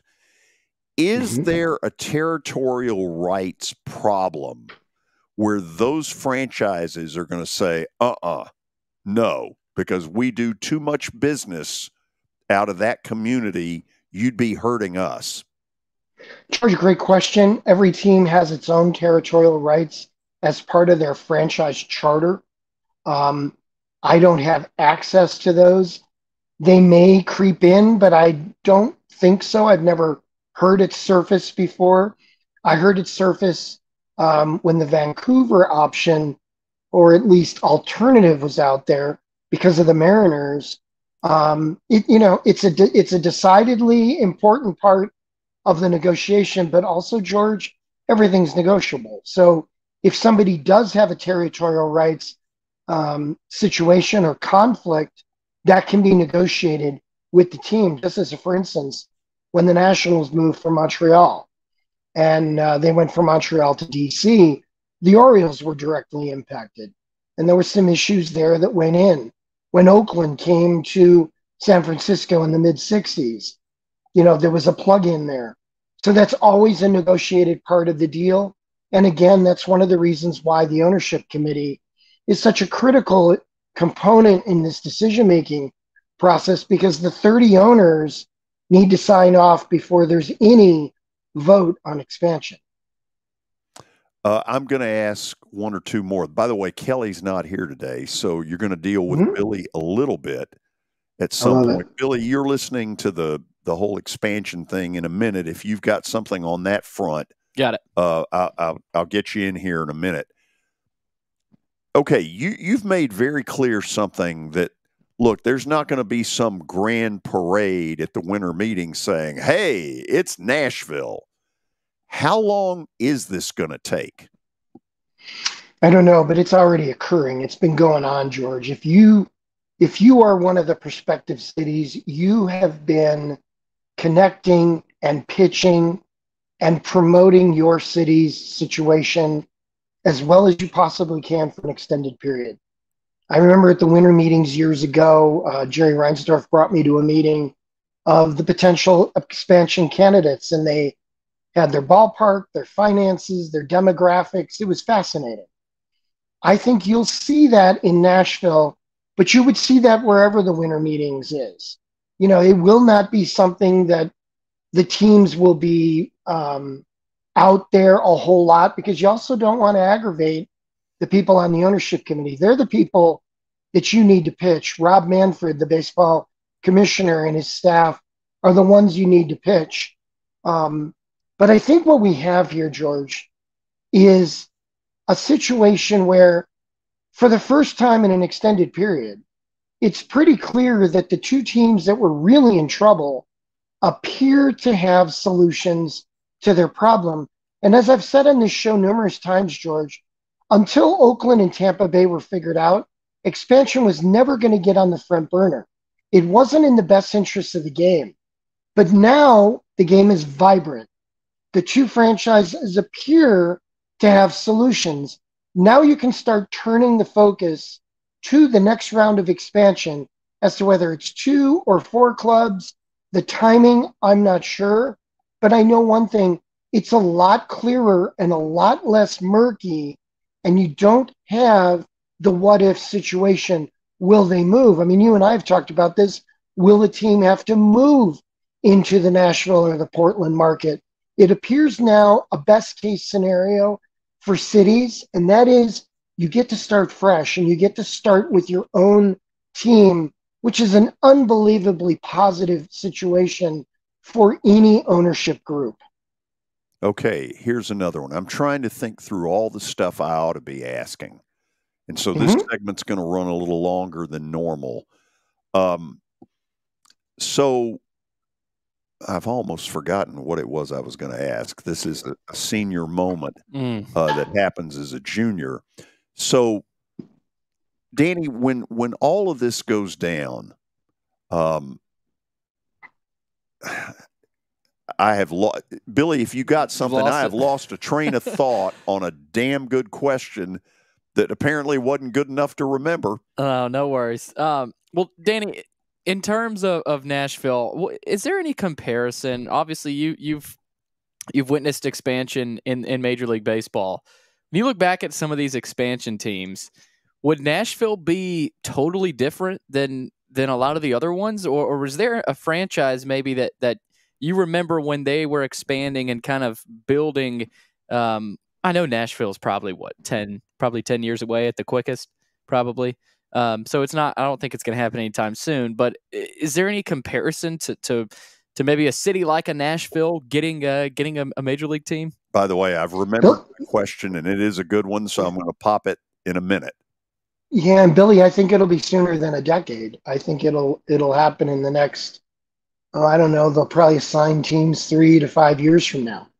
The labor agreement is the first part that has to be talked about. I'm just thinking about past franchises. I think Kansas City is a good model. Yeah. I think Seattle was a fabulous decision, but it was also pressured because of the 1969 Seattle Pilots departure to Milwaukee. I think Phoenix, the Arizona Diamondbacks. I look at the Colorado Rockies back in the early 90s as a very similar situation. Denver was thought of as a cow town by a lot of people, and it had just incredible growth, and they were able to sell Major League Baseball that this city is vibrant, and the city I live in is able to host a team and would be a great market. Tampa Bay was easy because the teams were in Florida every year. Miami, the same thing. I think those two teams have sputtered, and they've sputtered, I think, because of a combination of subpar ownership at times, poor stadium facilities, and also miscalculation as far as whether it was going to be a vibrant entity. But I think Nashville is poised. And Billy, to fully answer your question, I think Portland and Nashville, very honestly, are in a great situation, but also Charlotte, Montreal, Vancouver, Salt Lake City. There are cases for each of those sites. It's going to come down to how well capitalized are you? What's your ownership look like? Can you build a stadium? What do your demographics look like? What are you going to do in the community? And for me, most importantly, are you bringing people into the ownership group that these other club members value as positive additions to Major League Baseball? Okay. The cynic in me reading the Tampa thing is saying, Okay, this ownership group is going to pour $600 million in. What happened to all that poverty they've been crying for all these years when they had no payroll, and suddenly they've got $600 million? Okay, that's a little commentary. But secondly, are we now in an era where the ownership is going to have to foot 50% of a stadium that I know full well right now, given that we're building the Titans a dome, we haven't got the money? It's awful hard in these times with inflation where it is, and the interest rates being where they are, and the fact that there are so many things that municipalities, counties, and states have on the front part of their desk that they have to solve. And I think it's going to be very hard for a team to get a publicly fully funded ballpark, the magnitude of which what we're talking about, George. It has to be future-proof. It has to be an enormous investment. We're talking, over $1 billion of investment. You got to get the land. There's so much to go on. And again, that's part of the discussion. Look what happened in Oakland. They were talking about the great location down by the bay. Well, that went away. And then suddenly they managed a much smaller parcel that might be a really great venue, but nothing like what they were talking about at the terminal in Oakland. So it's going to be a matter of land. It's going to be a matter of whether or not, you talked about the Titans. Building that new stadium, that's going to complicate things for the Nashville group when they start talking about a baseball team. But I will say this, 81 dates and what a baseball team does for a community in terms of bringing revenue into the community, it is remarkable what happens over the course of 81 games. So there'll be no shortage of interest, George, but it's also not going to be the easiest task. What you said about Tampa Bay, I snicker too. But you know what? Sometimes to vie for an opportunity, you have to say things, do things, act things. But I do see in everything I've read a commitment from the Tampa ownership to the community and to St. Petersburg. Okay. I've tried to run through just about everything I could think of that we needed to ask given this development. I thought of something else. Oh. And I saw this on Twitter, or X, of course, and everything's true on X, right? But, Danny, if Nashville gets an expansion team, and I guess it might be when now, will they be American League or National League? How would that? What does that discussion look like? Don't know. I think you'll see an even number of teams in the leagues. They're 15 and 15 right now, which necessitates interleague play, which really does mess with the schedule. I think ideally they'd like to have 16 or 18 teams in their leagues. So I think it'll just come down to geographics, Billy, and it'll also come down to where the franchises are, who the two teams are. Ideally, you'd love to space them out. You'd love to put one in each league or two in each league, and whether or not it'll be an American or a National League setup, or, Billy, whether they'll restructure the divisional setups, and they could just extinguish the two leagues and go to more of a regional situation. And that's been discussed by many people within Major League Baseball. Interesting. Okay, after the break, we'll run through a graphic of where the playoff potential stuff is right now, because it's gotten crazy. And we're going to get Danny to sort of handicap it a little. And I'll ask the question as a Braves fan, should I be worried about their pitching? My answer is yes. Let's hear what his is when we come back. Year number 2 of the Plaster and Friends Celebrity Bowling Night was awesome. And the reason is really simple. I chose Strike and Spare, and they were amazing. They have great food, great bowling, and a staff that is truly ready to go the extra mile to help you. They have 5 family fun centers in the area to choose from, and for more info, go to strikeandspare.com or call them at 824-5685. How am I going to get to work? My car's totaled.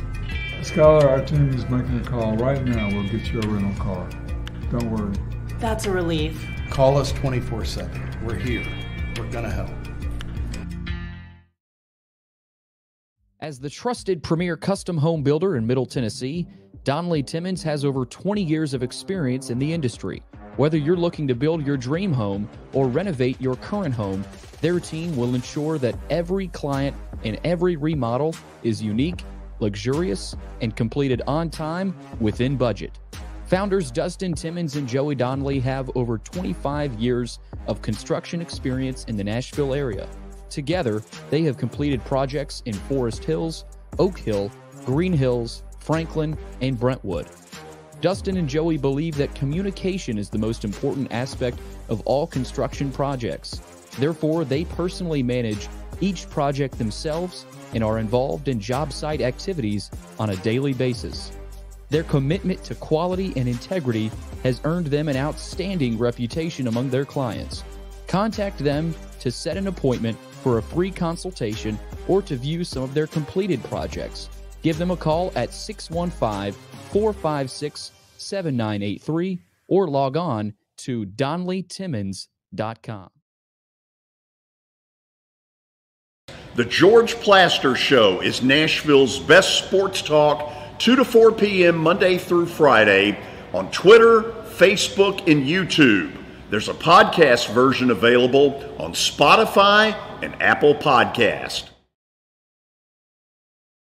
Looking for more than just awards and trophies? Southern Trophy House is your one-stop solution. For over 60 years, their team has created lasting impressions with a personalized touch.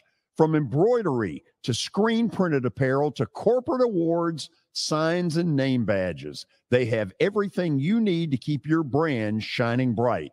With their knowledgeable customer service team, you can relax as they create, produce, pack, and ship merchandise and awards on time and on budget. That includes etched crystal awards, custom-cut acrylic name badges, embroidered Richardson ball caps, banners, screen-printed T-shirts, laser-engraved Yeti cups, and knives. Recognize your hard-working team from Southern Trophy House, where they do their best to help you recognize your best. Located at 2705 Nolensville Pike in Nashville, give them a holler, 615-256-7295. Visit southerntrophy.com. Southern Trophy House, for all your personalization and recognition needs.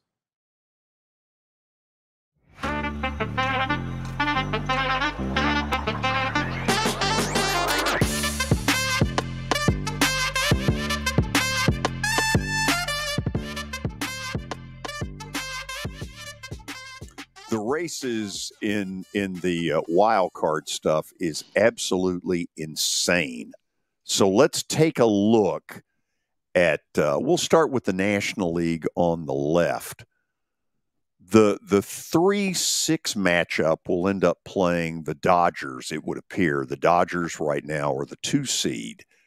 Milwaukee is entrenched as the 3 for now, we think. Who the 6 is, who in the world knows? Danny, how tight is that? National League's great right now.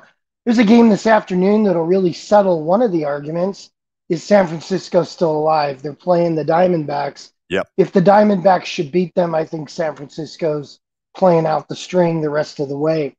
I think this is fascinating. And, you know, the fact that there's tiebreakers involved, George, make it really interesting.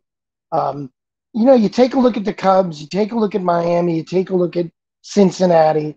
For me, Arizona is another team in there.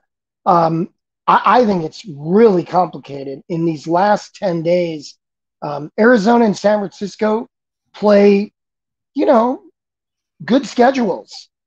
Cincinnati and Miami do not. They've got an easier schedule. The Cubbies have a funky schedule. But, George, there's tiebreakers involved, and in some cases, the teams are in really bad shape. The Cubs don't have a good tiebreaker with anybody except San Francisco. Cincinnati's in good spots. So is Miami. Arizona's in fair spot. So if I were to pick, I would say, and I'm on record saying I think Milwaukee is going to be a bear of a team in the postseason, George. Great starting pitching. Yes. A really good bullpen. And remember, you're playing 3 and 5 game series initially. You're going to see your best pitchers on the mound. I happen to think it'll be the Cubs. I'm partial. I would love to see Miami get in. My protege, Kim Eng, would be the first female general manager to lead a team to a postseason. But there's something about Cincinnati that tells me, man, don't quit on them, because they have been so unpredictably good and then sometimes unpredictably bad. Mm-hmm. But look at that. Whoever wins that initial series, look at who they get. You get the Dodgers. And George, if it's Milwaukee and the Cubs, that's a civil war. I mean, it is unbelievable how much those two teams hate each other. The Cubs would have the home field, but the winner would get the Dodgers. That is not somebody you want to be playing right now. Yeah, Milwaukee would have the home field. Yes, I'm sorry. I apologize. Yeah. Milwaukee would have the home field, but they wouldn't, because that would be a Cub-friendly crowd in many cases. It would be one of the greatest best-of-3 series ever. You look at the other divisions, I think Philadelphia, Arizona could be great. And George, as a Braves fan, you don't want to play either one of those teams. Nope. Those are not teams you're excited about playing. One of them ended your season last year. Believe me, Arizona's in a funky spot, though, because they're trying to win the playoff spot. And here's the problem. You go to October 1st, and then you open your playoffs on the 3rd, and it's best of 3. Philly's obviously the home team.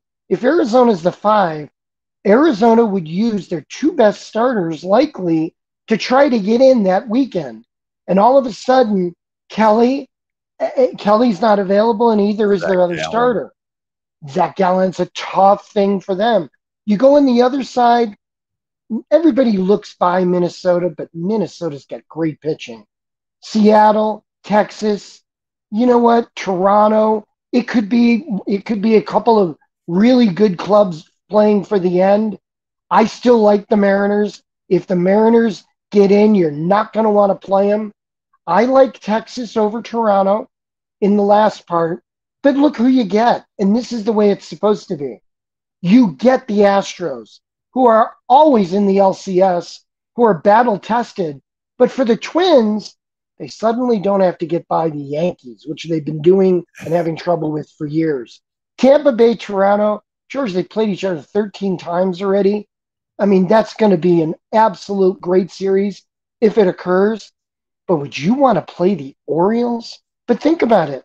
They've played the Orioles 13 times. Yep. So what you'll see in that particular quadrant is you'll see teams who really know each other. It could be a heck of a lot of fun. But the National League wild card, I think it's coming down to the last 2 days of the season. I think it is, and I think there's a real possibility that we have to play some play-in games. Play-in games. Yeah, it's crazy. Can you say anarchy? Yeah, I love it. So should I be worried about the Braves starting pitching? No, I don't think so, because you're narrowing the scope, George. Until you get to a 7-game LCS, I think they're in great shape. They've got a dominant guy at the top of the rotation, and in Fried, now healthy, they got one of the game's best pitchers.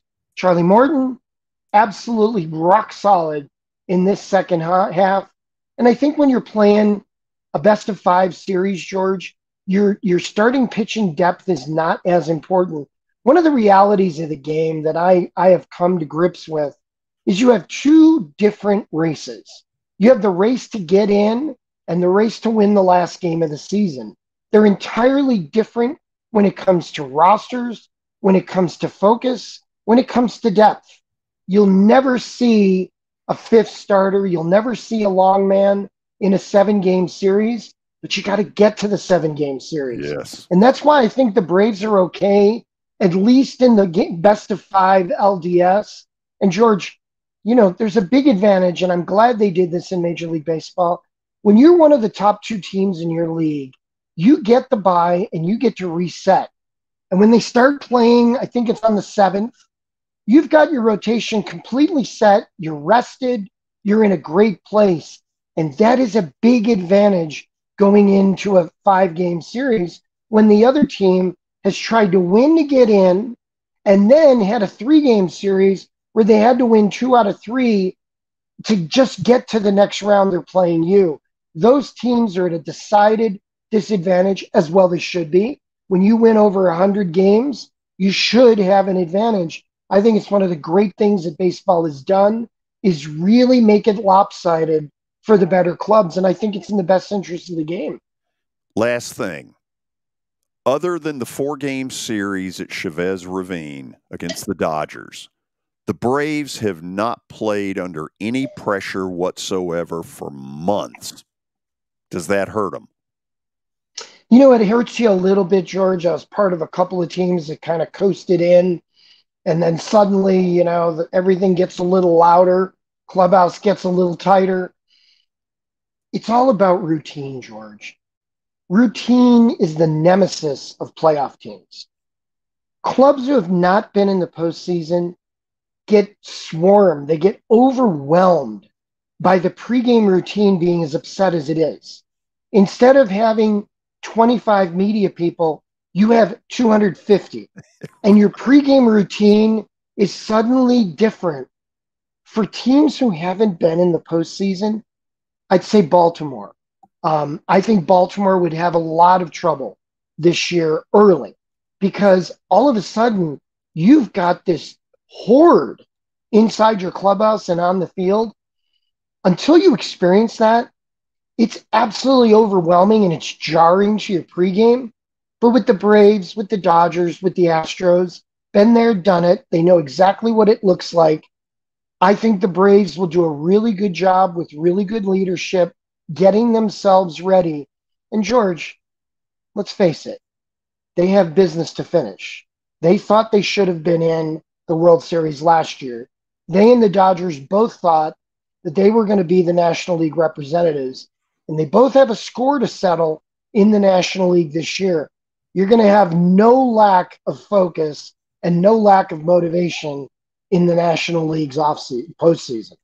Danny, was last year with the Braves more about what the Braves couldn't do and what they'd failed to do, or was it just more about the Phillies showing up to the occasion and being ready to play? Billy, one of the worst things in the world is to play a hot team in the postseason. And baseball's, all about that day's starter and momentum. And they played a club that none of us thought was going to beat the 2 teams they played. I mean, nobody thought the Phillies were going to advance out of the first round and then to advance and beat the Braves. No, nobody did. There were 4 or 5 upsets in the first 2 rounds of Major League Baseball last year. And it's really the scary part of the postseason is you have a team that had to win the last 3 weeks of the season. We did it in Toronto one year. We were scorching hot, came in and beat a 95-win first-seeded Texas team. Nobody expected it but us. We knew how hot we were. We were ready to play. And George, you bring up a great point. You haven't played a big game, but you know what? These guys have been around and they know what they're trying to accomplish. There'll be no problem getting them ready for those ball games. By the way, Billy, what he said in his answer to you, my team benefited from 2 years ago. Yes. Red hot bullpen, Tyler Matzik, lights out. Nobody saw that coming. Mm-hmm. You wouldn't have had them in the top 5 of your predictions the year they won it all. And to me, momentum in baseball is so much stronger than every other sport in the playoffs. I don't know why. I mean, do you have an answer there, Danny? Well, first of all, it's the most unpredictable. In football, in hockey, in basketball, the home field advantage is everything. In baseball, during the regular season, you only win about 55% of your games if you're the home team. So it's not as decided. But what it really is, Billy, it's the travel. It's the flights. It's the days off in between, going from one city to the next. The team that's able to balance the craziness that is the off-season travel, where you don't even know where you're going to go. You don't know if you're going to be home. It's about getting hot, and it's a bullpen being ready and used correctly. That's where the momentum lies in baseball postseason. And this is the time of year where I would guess that a great manager makes a great impact. That this is when you really feel it. Well, I look at Bochy in Texas, and George, you know how well regarded he is. He manages the bullpen better than anybody in the game. So his bullpen's been sputtering. But look what the Rangers are doing. They're starting to pull back, and they're getting back into the race. The great managers, like you said, Billy, right now, this is their time. And they tell their players, hey, listen, you may not agree with what I'm doing, but my job is to get us in and win. You just do what I'm telling you and support me. And the hard part is some guys don't like the roles being changed, but the manager goes with who he feels is the right guy. And sometimes you're right, and sometimes you're wrong. So, Billy, you just do what I tell you to do. Danny, thank you. Great stuff. You got it, George. Have a great weekend, guys. Hey, I'm going to call you in about 10 minutes. Awesome. Thank you. Ya. Stay tuned. Okay, we've got by the way. Yeah. World champs. Yes. That's 95 is what that is. After the break, Plaster bet of the day. And I'm getting a little more confidence we're returning to a standard of excellence. I hope.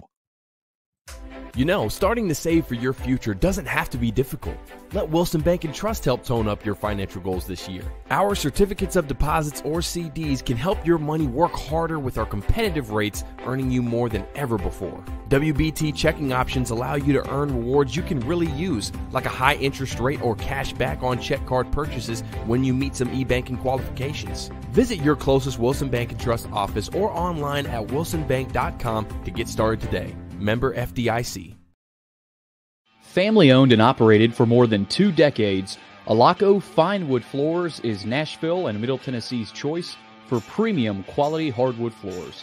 Since 1995, Jimmy Alaco and his army of employees have embodied the approach of taking pride in one's craft and providing superior customer service, growing from a one-man shop to a team of 23 professionals who share the founder's passion for quality craftsmanship and customer satisfaction. If you are interested in contacting them, you can find their headquarters at 2505 Winford Avenue in Berry Hill, or give them a call at 615-356-0303. Again, that's 615-356-0303, or log on to alacofinewoodfloors.com. Alaco Fine Wood Floors, serving Middle Tennessee's hardwood flooring needs since 1995. Hey, thank you for meeting with me today. The insurance company has made an offer. Already? Wow. They've offered you the entire policy. Thank you, Blair. You're so welcome.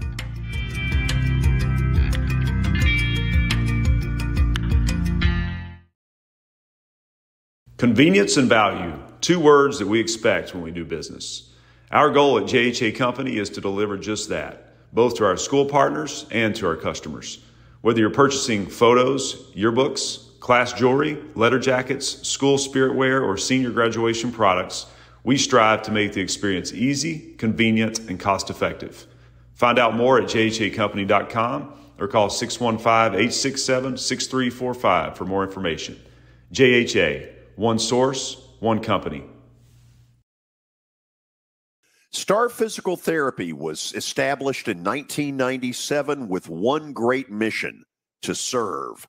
If you're hurting, don't wait to receive physical therapy. You don't need a referral to see their physical therapist, and early morning and evening appointments are available. Make the call to 615-673-1420 and get rid of that pain. Star Physical Therapy, the official health provider of Football Friday.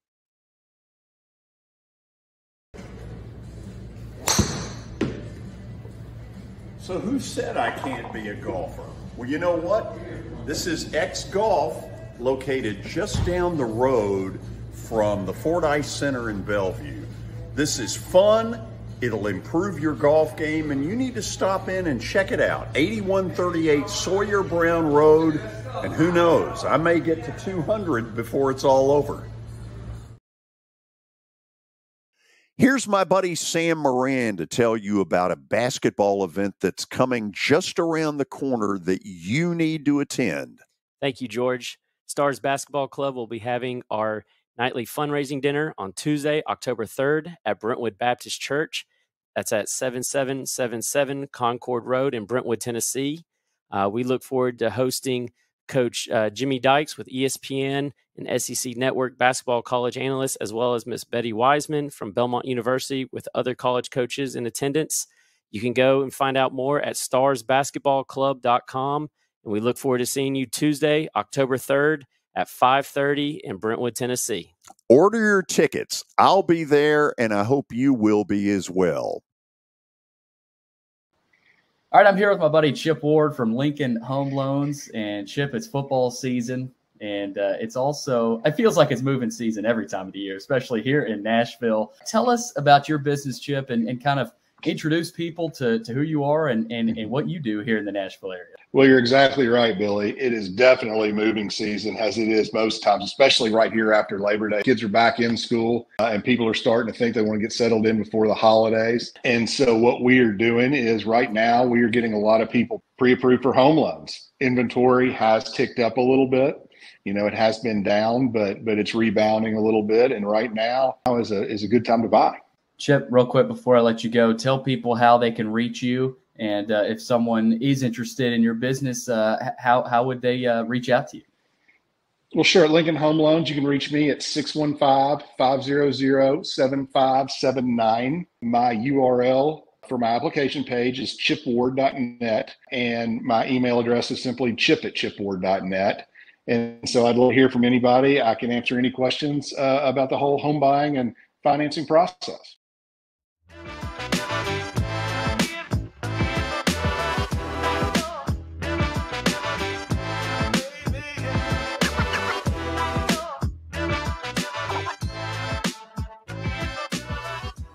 Final segment on a Wednesday, broadcasting live on a beautiful day in Nashville, Tennessee.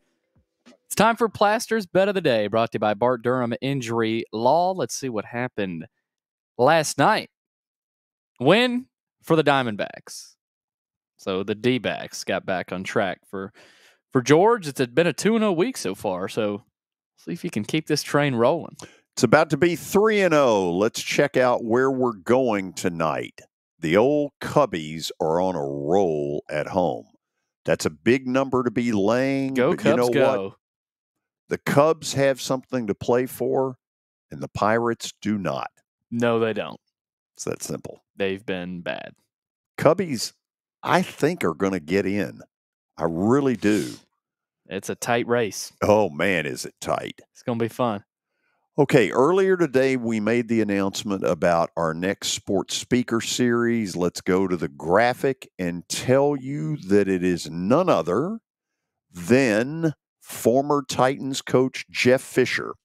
Wednesday, October the 11th, we'll do probably about an hour and 15, hour 20 long-form interview with Jeff, and you all are invited to be a part of it, to ask questions. It's our Wilson Bank and Trust Sports Speaker Series from the Fordyce Center in Bellevue. It is a free event. If you want lunch, it's available. You don't have to have lunch, but we do it during the lunchtime so those of you who work can get back to work. If you want to come, simply email me for your reservation. Tell me how many people you want me to reserve a spot for. plastergeorge@gmail.com. Again, plastergeorge@gmail.com. Tomorrow, underdog picks. Yeah, I'm pretty happy. That'll be fun. Yes, so no it will. Poggi, though. No, he'll be in St. Louis rooting on the Brew Crew. So you may be forced into a proxy. Oh, so I'm going to have to make a pick for Pogu. Yes, he's going to give you some options. Okay, and I'll because pick. Just so he can get mad at me if his second, pick loses. He is second on the list tomorrow. Let's go. Okay, we're done. See you tomorrow.